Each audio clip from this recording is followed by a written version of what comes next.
Não. Ok, bom dia. Antes da gente voltar para o nosso shiur diário de Halakha, eu queria falar um pouquinho sobre a situação. Não vou contar as notícias, que todo mundo sabe melhor, cada um sabe melhor que o outro, mas acho que algumas coisas importantes a gente lembrar. Primeiro, é, eu pessoalmente, quando escutei as notícias, fiquei extremamente chocado, como cada um de nós. Final de Simchat Torah, eu não conseguia me mexer, tanto pelo esforço de Simchat Torah, mas também pelo estado emocional. Mas a gente tem que olhar na nossa história. Infelizmente, não é a primeira vez. A gente fala no começo da Haggadah, Bechol dor vador omdim aleinu lechaloteinu. Em cada geração, eles estão prontos para exterminar a gente. Akadosh Baruch Hu Matzilenu Miadam. E é Hashem que salvou a gente. A gente tem que aprender na nossa história e ver o que a gente deve fazer e o que a gente não deve fazer. Então, na minha humilde opinião, acho que tem algumas coisas que nós aqui precisamos tomar cuidado e outras coisas que a gente deve fazer. Uma coisa, uma decisão que eu tomei logo no início, é de não ler ou assistir ou ver nenhuma foto. Nada. Você vai dizer, bom, mas você não está atualizado. Estou bem atualizado, que aqui a gente escuta um monte de coisa. Mas o que acontece quando a gente assiste essas fotos, esses vídeos? Primeiro, 90% desses vídeos foram eles que postaram. Está literalmente dando força para o inimigo. Israel já pediu, já falaram, não compartilha, não manda, etc. Então, a gente assistindo, a gente dá força para eles. Fisicamente falando, dando ibope para eles. Espiritualmente falando, nem se fala. Porque quando a gente assiste esses vídeos, a gente fica, oi, Veismir, certo? Oi, Veismir. Tem uma disparada de adrenalina, ou de dopamina, etc. A custos Nishgit, boa. Antigamente falava Nishgit, era melhor, o nome científico era melhor. E a custo da vida de outras pessoas e dos nossos irmãos. Então, literalmente, fora o trauma que isso causa para cada um de nós. E além do trauma, com o tempo a gente fica menos sensibilizado. E esse eu acho que talvez é o pior de tudo. A gente se acostuma a ver essas fotos e quem já está acostumado a ver filme de terror, né, depois você vê, e depois o nosso cérebro se acostuma e a gente não se choca mais. E esse tipo de coisa não é uma coisa que você quer deixar de se chocar. Então, a primeira coisa é a gente saber o que não fazer. Acho que ao invés de ler notícia e falar oi, Vaismir, a gente tem outras coisas que a gente pode fazer.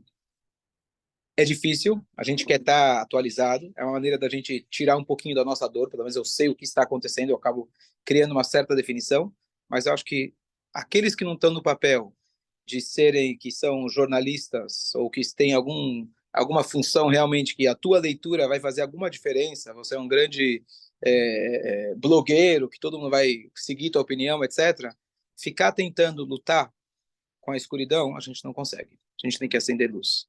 Acho que é muito importante nesses momentos, cada minuto que a gente aproveitar para trazer luz é muito mais importante e vai ser muito mais benéfico do que a gente tentar apagar.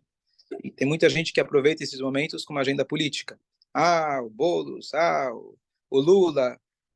Esquece, não é, a gente não precisa gastar. Não estou dizendo que a política não é importante. Quando chegar a hora de votar no próximo presidente, você para e pensa. Agora é o nosso momento de se unir. Não é a gente tentar promover cada um a sua agenda particular. Pior coisa, você a custo do sofrimento alheio, você fica querendo promover a sua agenda particular, independente de qual partido, qual. A gente tem que saber que a nossa proteção nunca foi através de conseguir apoio dos outros povos. Justamente a história, se a gente for olhar, os dois grandes momentos que tivemos, fomos ameaçados.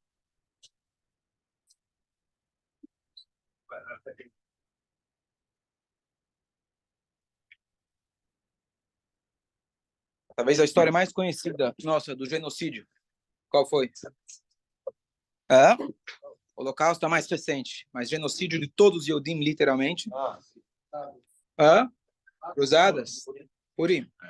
Purim foi a única vez na história que, de fato, tinha um rei que ele tinha o poder, poderia, de fato, exercer esse desejo. Muitos quiseram, mas nem o Hitler, Marshmallow, teria a possibilidade, do além, de acabar com todos. E a história de Purim se dá como a gente tinha um rei que gostava do nosso povo. A gente tinha um apoio. A Hashverosh, ele convidou os judeus para virem na festa dele. Pela primeira vez, estamos sendo reconhecidos pelo Conselho Mundial, pelo rei, que nós somos, somos pela ONU, somos gente fina, finalmente, agora, Baruch Hashem. Mordecai falou, não vão para o banquete. Lá não é lugar de judeu participar. Não é dele que a gente depende. E eles foram. E a Gemara diz, foi justamente isso que trouxe, quando Hashem veio, falou, olha, é nele que vocês confiam? Então fica nas mãos deles.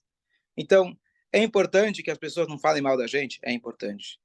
Mas convencer a opinião pública, aqueles que têm um papel realmente político, e a pessoa tem essa missão de vida, ele vai falar, vai fazer, claro que é importante a gente falar, conversar, esclarecer. Mas a grande maioria de nós está perdendo tempo. A gente não tem que lutar contra a escuridão. Hashem, ele falou que isso que vocês confiaram no Ahasverosh, o resultado foi o genocídio.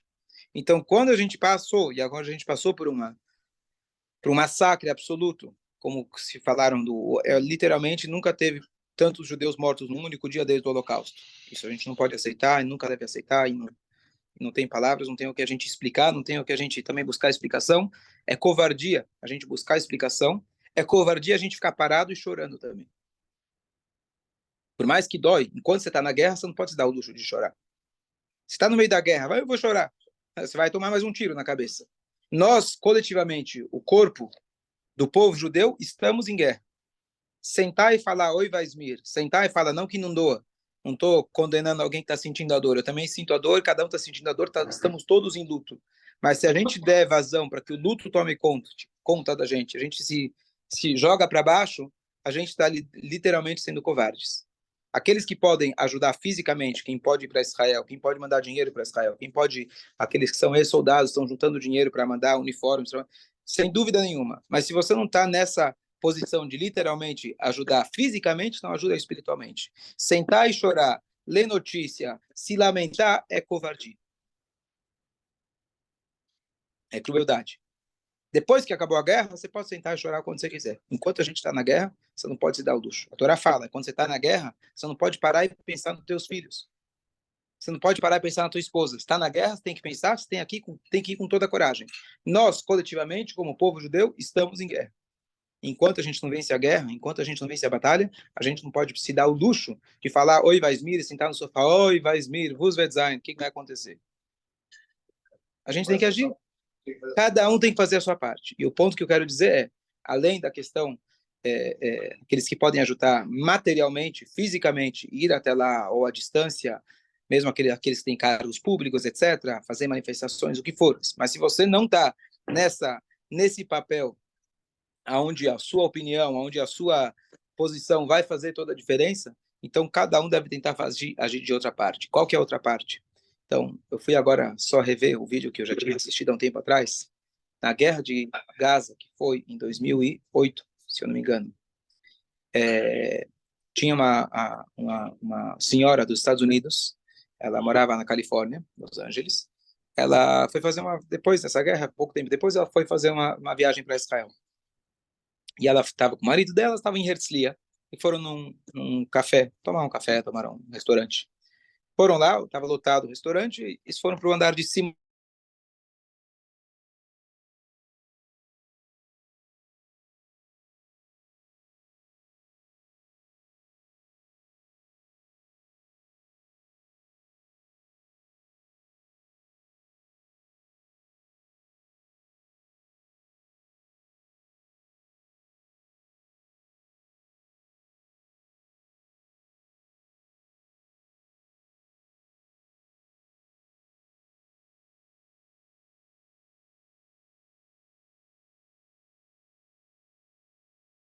Então o negócio tá, você está à distância.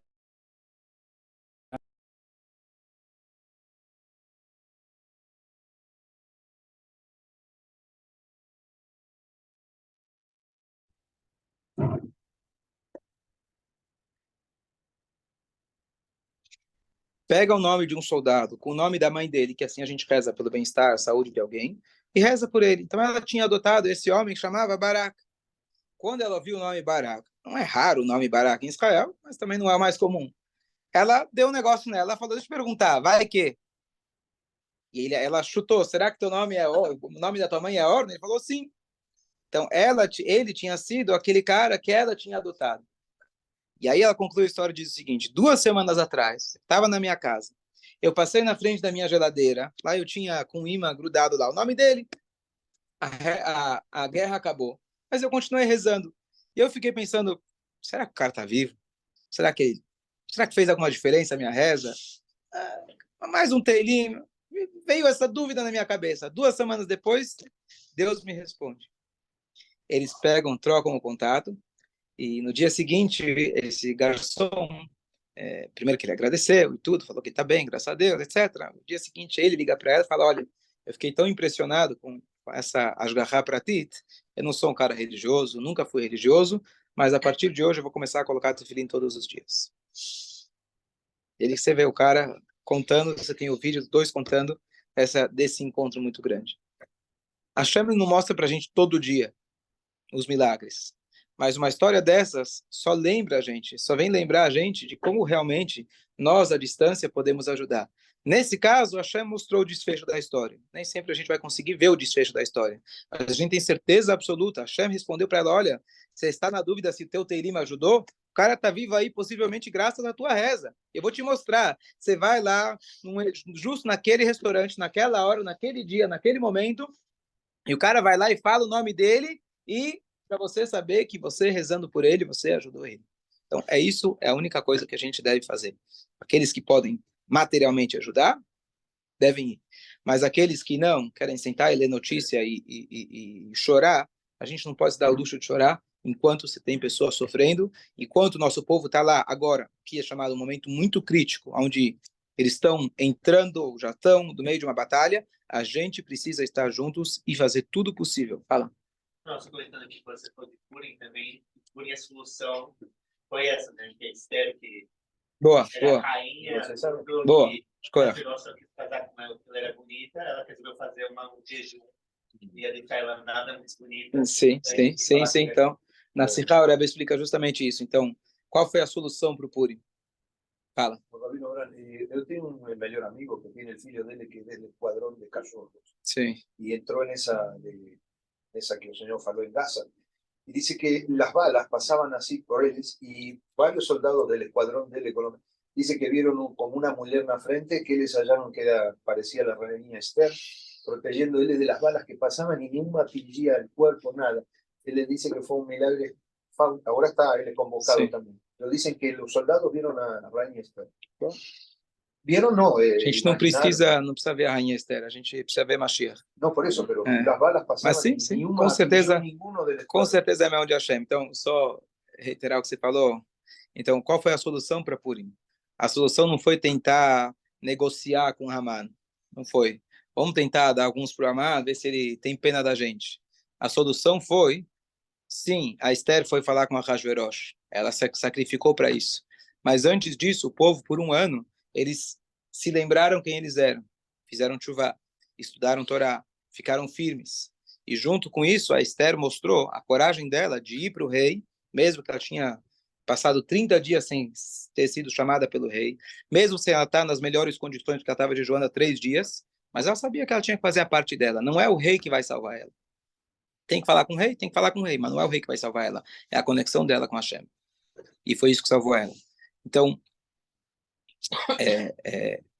Israel, os grandes momentos de glória que todos nós lembramos, sempre foi independente e contra a vontade daqueles que são chamados nossos aliados, nossos grandes amigos. Na hora que precisou, viraram as costas para Israel. E foi nessas horas que Israel mostrou coragem. Eu não preciso de ninguém, eu vou com tudo. E foi aí que Israel ganhou.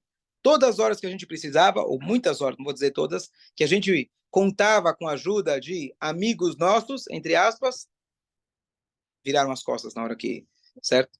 Então, a gente tentando achar que a gente vai convencer a mídia, vai convencer os outros. Se quiser fazer isso, vai, mas você pode usar o teu tempo de forma mais produtiva. E a forma produtiva é a gente se unir.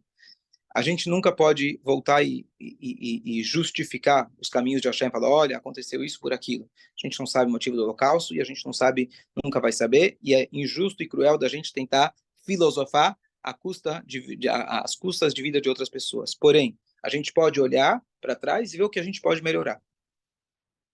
Então, uma das coisas que a gente vem acompanhando é a grande desunião do povo de Israel. De forma nenhuma estou justificando que isso é a causa. Quem somos nós para fazer esse tipo de julgamento? Mas é uma coisa que cabe a nós melhorar. Está escrito Barreino Avino, lá no que é errado. A brachá divina vem quando a gente está junto. Então, eu não tenho como resolver lá reforma sim, não reforma. Acho que agora saiu da agenda essa questão da reforma. Acho que todo mundo esqueceu, pelo menos por hora da reforma. Mas eu tenho como ajudar, se eu tenho um amigo meu, um outro Yehudi, que por algum acaso, por algum motivo, eu não estou unido com ele, eu resolvendo a minha questão com ele aqui, o bem, ele tem um impacto que ele chega até, ele atravessa barreiras, ele vai afetar o outro lado do mundo. A nossa mitzvah aqui, a nossa paz, o nosso amor, as nossas atitudes aqui vão fazer a diferença.